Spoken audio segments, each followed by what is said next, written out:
El sol de la mañana se filtraba por las persianas de madera de mi habitación, pintando franjas doradas sobre la alfombra gastada.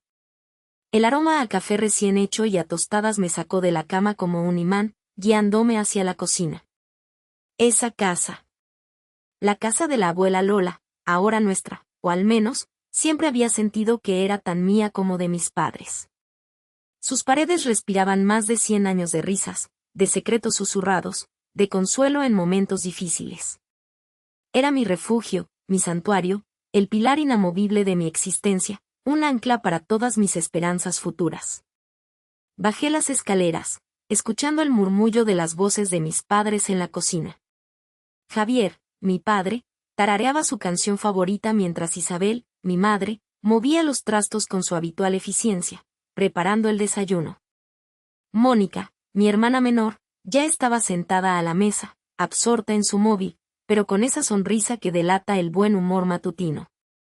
Era una escena cotidiana, un ritual sagrado que, para mí, definía a la perfección. Me unía a ellos, sintiendo el calor familiar que siempre me envolvía en ese hogar. «Buenos días, dormilona», exclamó papá, con su contagiosa alegría, mientras me extendía una taza humeante. Mamá me sirvió un plato de huevos revueltos, mirándome con ese brillo de orgullo en los ojos que me hacía sentir la mujer más afortunada del mundo. Hablamos de planes triviales para el fin de semana, de la última anécdota de Mónica en la universidad, de las flores que mamá quería plantar en el jardín y de cómo el jazmín del porche crecería exuberante este verano. Cada palabra, cada gesto, confirmaba la idílica burbuja en la que vivíamos. Nuestra vida era un lienzo pintado con colores vibrantes de amor, estabilidad y una seguridad que creía inquebrantable. Más tarde, cuando el sol ya trepaba alto en el cielo, Ricardo llegó.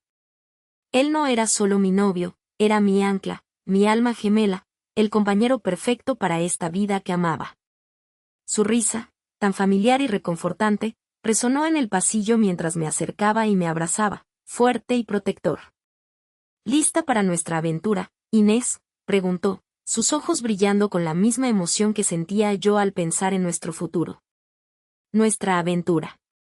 Así llamábamos a nuestro proyecto compartido, restaurar el viejo estudio de la abuela en el ala trasera de la casa. Papá nos había prometido que sería nuestro rincón para desarrollar mi incipiente negocio de ilustración, el sueño que llevaba años gestando. La idea de pasar mis días rodeada de lienzos y pinceles en ese espacio cargado de recuerdos, con Ricardo a mi lado, llenaba mi corazón de una esperanza infinita y una certeza de que la felicidad era esto. Recuerdo los atardeceres en el porche, la brisa suave acariciando mi rostro, el inconfundible aroma a jazmín. Mi padre y Ricardo conversando animadamente sobre mis planes, la inversión que haríamos en el estudio y cómo expandiríamos el negocio. Mi madre incluso Mónica riendo por alguna ocurrencia o un meme compartido, mientras yo las observaba, sintiéndome parte de algo inquebrantable, eternamente seguro y lleno de dicha. Esa casa no era solo un edificio, era el latido de nuestra familia, el epicentro de un amor que creía invencible. Era el sitio donde mis sueños tomaban forma, donde mi futuro se entrelazaba con el presente de mi familia, con cada risa y cada gesto. Creía ciegamente que cada ladrillo, cada viga, cada trozo de tierra de nuestro jardín, era un testimonio silencioso de la promesa de una vida llena de felicidad, seguridad y amor incondicional.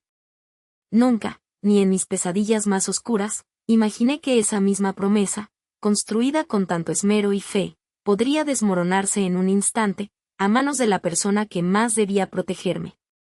La casa de los sueños, hogar y santuario, se había convertido en el lienzo de mi existencia. Ya no eran solo los atardeceres en el porche o el aroma a jazmín, era la vida misma fluyendo dentro de esas paredes cargadas de historia familiar. Cada mañana, me despertaba con la luz filtrándose por los grandes ventanales de mi habitación, sabiendo que el día me aguardaba con sus bendiciones. Bajaba a la cocina, donde Isabel, mi madre, solía tener el café listo y la mesa puesta, a veces tarareando una vieja melodía, su rostro una imagen de serenidad y amor maternal que yo adoraba. «Buenos días, mi Inés», solía decirme, con una sonrisa que calentaba el alma, antes de que nos sentáramos a compartir un desayuno tranquilo, hablando de trivialidades o de los planes del día. La conexión con mi madre era profunda, construida sobre años de confianza y afecto incondicional. Era mi roca, mi confidente, la persona que creía ciegamente en cada uno de mis sueños, por más estrafalarios que parecieran. Mi trabajo, mi pasión, resonaba con la misma armonía en ese hogar. El viejo estudio de la abuela, restaurado con tanto esmero gracias a la visión y el apoyo de mi padre Javier, era ahora mi reino. Allí, entre lienzos, pinceles y el suave murmullo de la brisa entrando por la ventana, construía mi negocio de ilustración. Cada trazo era un paso adelante, cada encargo una confirmación de que había encontrado mi propósito. Ricardo, siempre a mi lado, no solo como pareja sino como colega, se ocupaba de la parte comercial, dejando que mi espíritu creativo volara libre. Nuestras conversaciones sobre posibles clientes, nuevas técnicas y la visión a futuro de Estudio Inés llenaban el espacio con una energía vibrante. Era la combinación perfecta, arte y estructura, pasión y pragmatismo. La casa no era solo mi hogar físico, era el epicentro de mis recuerdos más valiosos, la base sólida sobre la que edificaba mi identidad y mi futuro. Las tardes las pasábamos a menudo en el jardín, un oasis de verdor y flores que mi padre había cuidado con devoción. Isabel se encargaba de las rosas, mientras yo, o Ricardo, la ayudábamos con las hierbas aromáticas. A veces, Mónica se unía a nosotros, trayendo consigo alguna anécdota divertida de su día, y aunque nuestra relación siempre tuvo sus altos y bajos, en esos momentos, en ese jardín, bajo ese cielo, la familia se sentía completa, inquebrantable. Javier, aunque ya no estuviera físicamente, estaba presente en cada rincón, en cada planta, en cada risa que resonaba por el aire. Había sido él quien me transmitió el amor por el arte y por esta casa, su legado, su promesa de un futuro seguro para mí. Esta casa es tuya, Inés, me había dicho un día, pocos meses antes de fallecer, mientras paseábamos por el porche, la mano en mi hombro. Tu herencia. Aquí está tu futuro. Prométeme que la cuidarás y que harás de ella el hogar que siempre has soñado. Y yo, con el corazón hinchado de un amor y una gratitud infinitos, le hice esa promesa.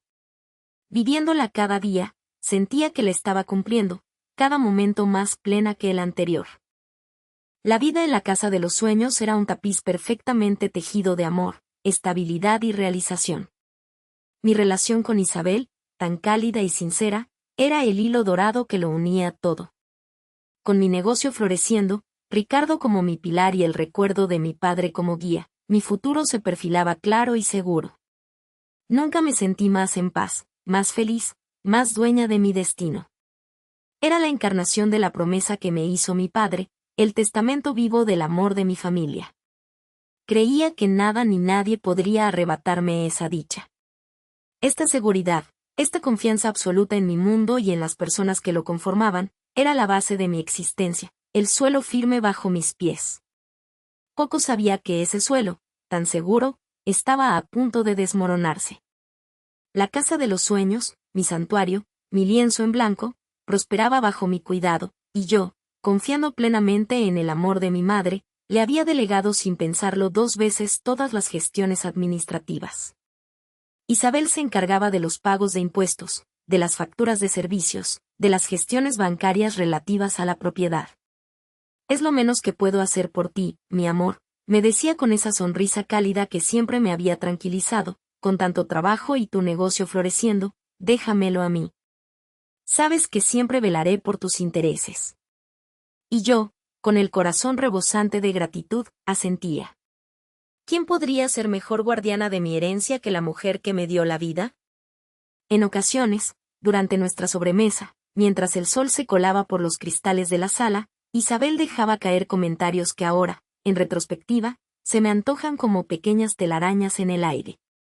Las herencias son asuntos muy complicados, Inés murmuraba, agitando su café. Siempre hay que tener mucho cuidado, asegurarse de que todo esté bien atado, no vaya a ser que surjan problemas en el futuro. O, necesitamos asegurar el patrimonio familiar, cielo. Es una pena que tu padre no dejara las cosas más claras en papel, ¿verdad? Yo solía restarle importancia, pensando que eran las precauciones lógicas de una madre preocupada, o quizás el resultado de alguna conversación compleja que había tenido con su abogado o un familiar. Mi mente, siempre ocupada con la expansión de mi negocio de cerámica y las nuevas colecciones, apenas registraba la punzada de inquietud que algunas de sus palabras dejaban a su paso. Eran apenas susurros. ¿Cómo podría sospechar de ellos? Además, había notado una creciente posesividad de Isabel sobre ciertos rincones de la casa. El despacho de mi padre, por ejemplo, había sido siempre un espacio compartido, un refugio para la lectura y la contemplación.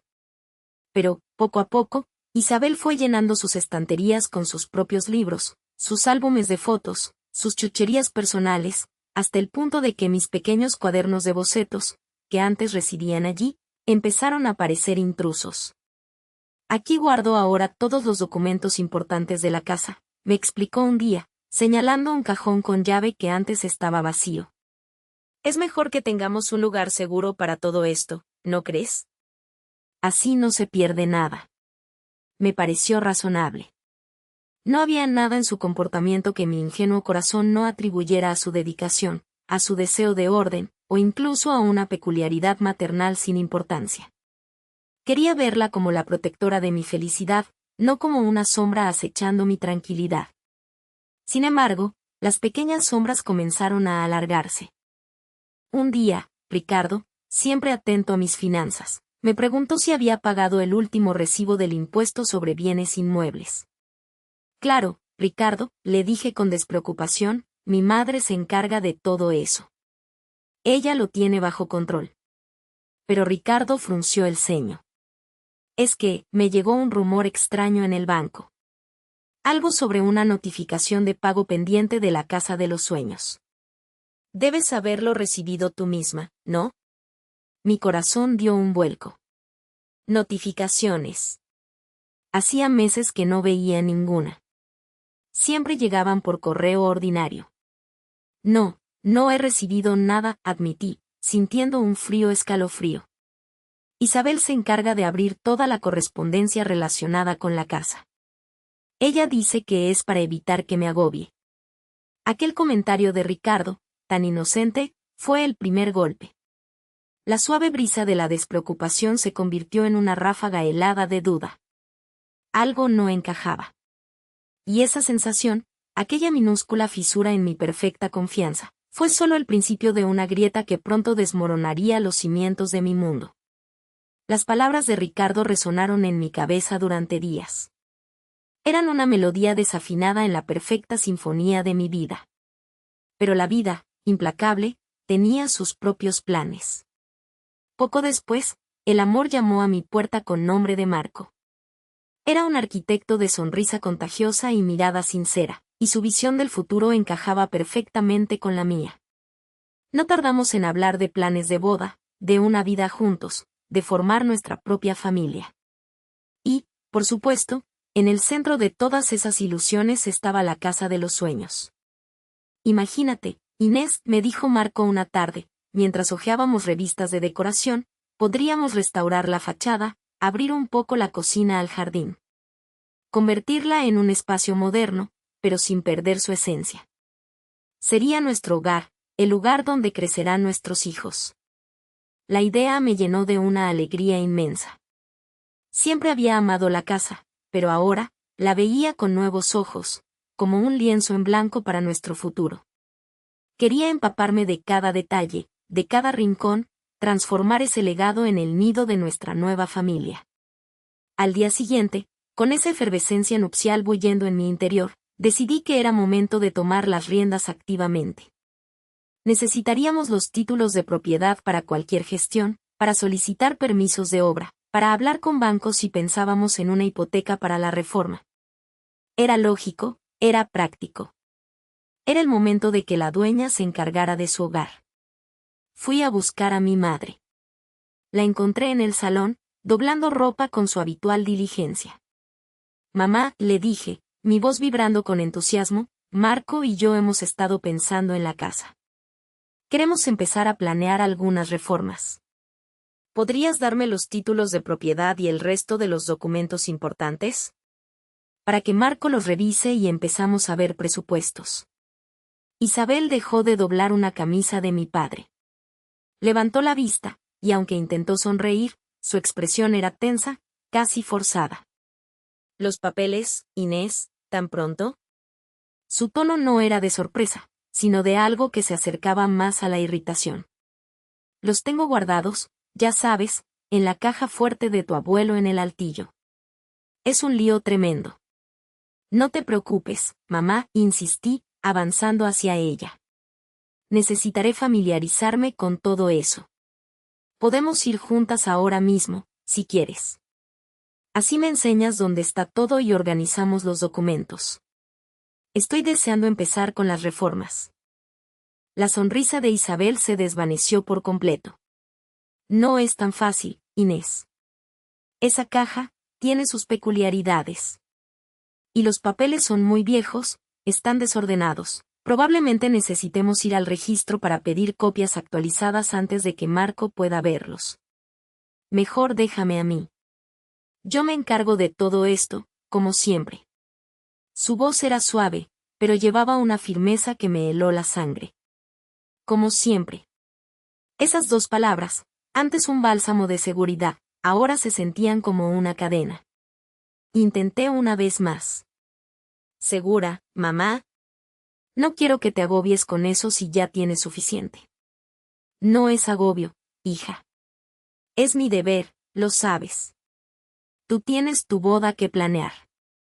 Déjame a mí la casa de los sueños por ahora. Me quedé allí, en mitad del salón, mientras ella retomaba su tarea de doblar ropa, ignorándome, como si la conversación hubiera terminado para siempre. Un escalofrío me recorrió la espalda. Aquel patrón de control que siempre había interpretado como amor y protección, ahora se revelaba bajo una luz inquietante. La grieta en mi confianza se ensanchaba, y con cada excusa de mi madre, un fragmento más de mi mundo de certeza se desprendía silenciosamente. Los días siguientes se convirtieron en un limbo cargado de una tensión invisible. Cada mención de la casa, cada intento por mi parte de retomar la conversación sobre los documentos o las reformas, encontraba un nuevo muro en la actitud de mi madre. Si insistía en ir con ella al registro, me decía que no era el momento, que el papeleo era tedioso y ella ya estaba en ello. Si hablaba con Marco, el arquitecto, sobre ideas para la distribución, Isabel intervenía con un todavía es pronto, hija, deja que me encargue yo de lo esencial primero. Su control se hizo asfixiante, y la cálida manta de su amor, que antes me cubría, ahora me ahogaba. Una mañana, decidí que no podía esperar más. Necesitaba claridad. Me había obsesionado con la idea de la casa, soñando con cada rincón, cada baldosa. Mamá, le dije con una resolución que me sorprendió a mí misma, hemos hablado con Marco, y necesitamos al menos una copia de las escrituras o un extracto registral. Sin eso, no podemos avanzar en nada. Isabel dejó caer la taza de café en el fregadero con un golpe seco. Su espalda estaba tensa, dándome la espalda. Inés, por favor. Ya te lo dije. Estoy ocupándome. Pero, ¿de qué te estás ocupando exactamente, mamá? Los papeles del abuelo no aparecen, y cada vez que pregunto, sales con una excusa diferente. La casa es mía, ¿verdad? Entonces, ¿por qué no puedo ocuparme yo misma de los documentos? Cierta desesperación empezaba a teñir mi voz. Hubo un silencio. Un silencio pesado, cargado de plomo. Cuando Isabel finalmente se giró, su rostro, normalmente un mapa de dulzura y afecto, era una máscara de algo que no pude descifrar, una mezcla de resentimiento, cansancio y, extrañamente, una pizca de superioridad. ¿Por qué? Porque ya no es tu casa, Inés. Su voz era apenas un susurro, pero cada palabra cayó como una losa sobre mi pecho. El aire se me fue de los pulmones. ¿Qué? ¿De qué hablas? Mamá, por favor, no juegues con esto. Isabel se acercó, sus ojos fijos en los míos, como si buscara algo. Tu abuelo, él dejó muchas deudas. Cosas de negocios. Nadie lo sabía, querida. Era un caos, un agujero negro. Yo estaba sola, tú tan pequeña. Tuve que hacer sacrificios. muchos sacrificios. Para mantener a la familia a flote, para que no lo perdieras todo, para que no perdiéramos nada. Hizo un gesto vago con la mano, como abarcando un gran peso invisible. Y la casa fue parte de eso. Tuve que vender algunas propiedades. Esta casa. ¿La vendiste? ¿Cómo era posible? ¿Cómo podía haber hecho algo así sin decirme nada? La garganta se me cerró. No, no exactamente. La puse a mi nombre, hija. Para poder gestionarla mejor, liquidar las cargas. Para salvarla de los acreedores.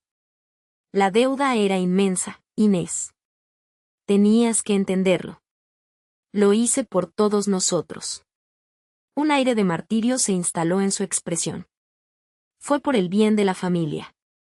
Siempre lo hago todo por el bien de la familia. Dio unos pasos hacia el aparador, sacó una carpeta. De ella extrajo unos documentos viejos, amarillentos, con sellos y firmas ilegibles. Me los extendió. Eran confusos, sin un orden aparente, y las explicaciones de Isabel se superponían y se contradecían. Hablaba de préstamos, de hipotecas, de la necesidad de refinanciar, de una transferencia de titularidad que solamente era provisional. Mi mente no podía procesarlo. Así que ves, continuó, apartando mi mano cuando intenté tomar los papeles para mirarlos más de cerca. No puedes venir aquí y simplemente empezar a derribar paredes. No tienes nada que hacer aquí, Inés. Esta ya no es tu casa. La última frase, pronunciada con una frialdad rotunda, me golpeó con la fuerza de un huracán. No era solo la casa, era mi pasado, mi futuro, mis recuerdos, mi herencia, mi identidad. Todo se derrumbaba. El mundo se me oscureció, y un frío helado se apoderó de mí, un frío que venía del vacío que de repente se había abierto en mi corazón. Mi propia madre me había despojado de mi hogar. Y la forma en que lo dijo, sin una pizca de arrepentimiento real, solo una elaborada narrativa de victimismo, selló la herida. Me quedé allí, en el centro de ese salón que creía mío, con el suelo tambaleándose bajo mis pies. El dolor era físico, como si un fragmento de mi alma se hubiera desgarrado. El dolor que me atravesaba era tan agudo que me robó el aliento. Mi visión se nubló y tuve que aferrarme al marco de la puerta para no caer. ¿Qué estás diciendo, mamá? Esto no puede ser cierto. Esta es mi casa, la casa que papá quería que fuera mía. Mis palabras salieron como un susurro roto, incapaz de asumir la monstruosidad de lo que acababa de escuchar. Isabel suspiró, un sonido exasperado, como si yo fuera la niña caprichosa que no entendía las complejas decisiones de los adultos. Inés, por favor. No te pongas dramática. Ya te lo expliqué. Fueron momentos difíciles. Después de la muerte de tu padre, yo tuve que encargarme de todo. Las deudas, los impuestos, las reparaciones, esta casa estaba cayéndose a pedazos. Alguien tenía que ser práctico. Pero esta es la herencia de papá. Él me la dejó a mí. ¿Cómo pudiste hacer esto sin decirme nada? Mi voz se elevaba en un crescendo de desesperación. La rabia comenzaba a arder bajo el hielo del shock. Ella se cruzó de brazos. Una expresión de impasible frialdad cruzaba su rostro. No seas una desagradecida, Inés. Hubo que hacer sacrificios. ¿Crees que fue fácil para mí? Tu padre nunca fue bueno manejando el dinero. Yo soy la que siempre ha tenido que lidiar con las consecuencias. Esta casa era una carga, no un regalo. Se acercó, su voz bajó a un tono casi confidencial, pero cada palabra era un golpe. Además, ¿crees que tú, en el estado en que estabas, podrías haberte hecho cargo? Te habrías ahogado. Lo hice por tu bien, por el bien de la familia. Siempre lo hago todo por vosotros. Esa frase, por vuestro bien, me pareció la más cruel de todas. ¿Por mi bien? Me has quitado mi hogar. Todo lo que me quedaba de papá. ¿Cómo puedes decir que esto es por mi bien? Las lágrimas brotaron, empañando el salón, las fotos familiares, el mismo aire que respirábamos. Mentiras. Todos son mentiras. ¿Qué necesitabas exactamente refinanciar? ¿Qué hipoteca? Los detalles no vienen al caso ahora, dijo, esquivando mi mirada. Simplemente, no podías venir aquí a derrumbar paredes, como si nada.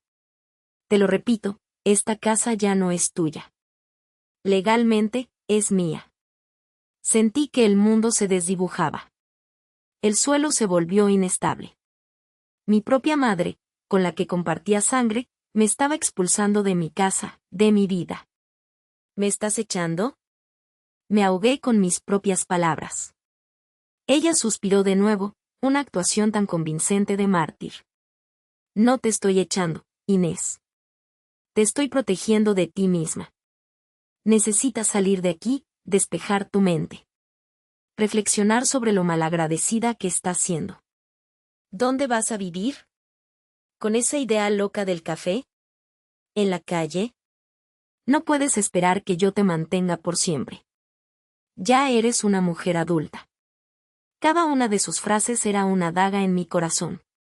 No solo me estaba quitando la casa, me estaba despojando de mi dignidad, de mi amor propio. Me estaba diciendo que yo no era capaz, que era una carga. Levanté la mirada, fijándome en sus ojos vacíos de arrepentimiento. Entendí entonces que no había súplica, no había razonamiento que pudiera traspasar su muro de autojustificación. Me había traicionado de la forma más dolorosa posible. La rabia, el dolor, la incredulidad, se mezclaron en un cóctel amargo de desesperación. Este no era un hogar. Era una trampa. No había nada para mí aquí, salvo la sombra de lo que una vez fue y la certeza de la traición. No podía quedarme, no bajo su techo, no sabiendo en qué se había convertido. Sin decir una palabra más, me giré. Mis pies se movieron por sí solos, uno tras otro, hacia la puerta de entrada. Cada paso era una puñalada. Dejé atrás el salón, el pasillo, el olor familiar a madera vieja y recuerdos felices, ahora contaminados. Mis manos temblaban mientras abría la puerta. La luz de la tarde se sentía fría y hostil. Salí a la calle, sintiendo como la casa se cerraba detrás de mí, como una tumba. El aire exterior, que antes me había parecido tan reconfortante, ahora me asfixiaba. Estaba en la calle, sin un lugar a donde ir, sin un plan, sin nada. Había perdido mi hogar, mi herencia, y lo que era peor, había perdido la fe en la persona que se suponía que más me amaba. Me sentí como una hoja desprendida de su árbol en medio de una tormenta, a la deriva, sin rumbo. El abismo se abría bajo mis pies, prometiendo una caída larga y dolorosa. Estaba sola, y el frío de esa soledad me laceraba el alma. Salí a la calle, sintiendo como la casa se cerraba detrás de mí, como una tumba. El aire exterior, que antes me había parecido tan reconfortante, ahora me asfixiaba. Estaba en la calle, sin un lugar a donde ir, sin un plan, sin nada. Había perdido mi hogar, mi herencia, y lo que era peor, había perdido la fe en la persona que se suponía que más me amaba. Me sentí como una hoja desprendida de su árbol en medio de una tormenta, a la deriva, sin rumbo. El abismo se abría bajo mis pies, prometiendo una caída larga y dolorosa. Estaba sola, y el frío de esa soledad me laceraba el alma. Las horas se arrastraron, interminables y crueles. Caminé sin rumbo, el peso de mi traición presionando cada paso.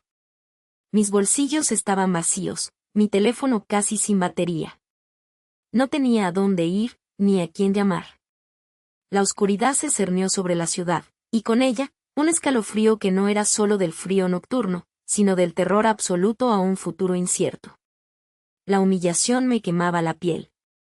¿Cómo había permitido que esto sucediera? ¿Cómo mi propia madre había podido hacerme esto?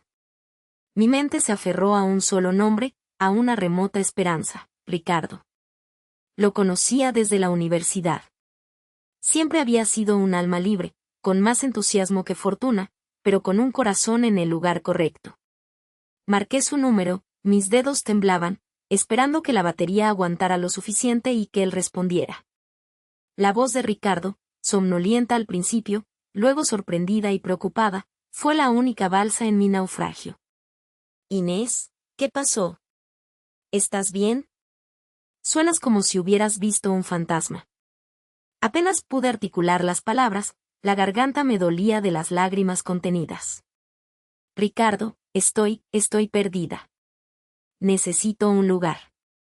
Cualquier lugar. Él no preguntó, no juzgó. Simplemente dijo, estoy en el apartamento de siempre. Pequeño, pero hay un sofá. Ven. Su dirección era en los suburbios, un barrio que apenas conocía, lleno de edificios antiguos y calles ruidosas. Tardé lo que parecieron siglos en llegar, cada viaje en autobús me recordaba mi precariedad. Cuando por fin estuve frente a su puerta, mi cuerpo era un amasijo de dolor físico y emocional. Ricardo me abrió, su rostro bonachón teñido de genuina preocupación. Su apartamento era exactamente como lo había descrito, minúsculo, con la pintura descascarada y el aire denso, pero con un extraño consuelo en su imperfección. El sofá era viejo, descolorido, pero en ese momento, me pareció el paraíso. Los días se convirtieron en semanas. Las noches eran un tormento. Me despertaba empapada en sudor frío, reviviendo la escena con Isabel una y otra vez. Su rostro, sus palabras, el vacío en sus ojos. Me preguntaba cómo una madre podía mirarte a los ojos y destruir tu vida con tanta frialdad. El golpe financiero fue brutal. Intentaba buscar trabajo, pero sin dirección fija, sin referencias recientes, mis intentos eran inútiles. Ricardo compartía lo poco que tenía, su magro salario apenas le alcanzaba para él, y aún así, nunca me negó un plato de comida o una palabra amable. La vergüenza me devoraba. Yo, que siempre había sido responsable, con un futuro prometedor, ahora era una carga. Vivía con lo justo, con la ropa que llevaba puesta ese día y unas pocas prendas que Ricardo me prestó. Cada moneda que gastaba era una agonía. Intenté contactar a Mónica, mi hermana, pero su número estaba bloqueado. Isabel había cerrado filas, no me cabía duda.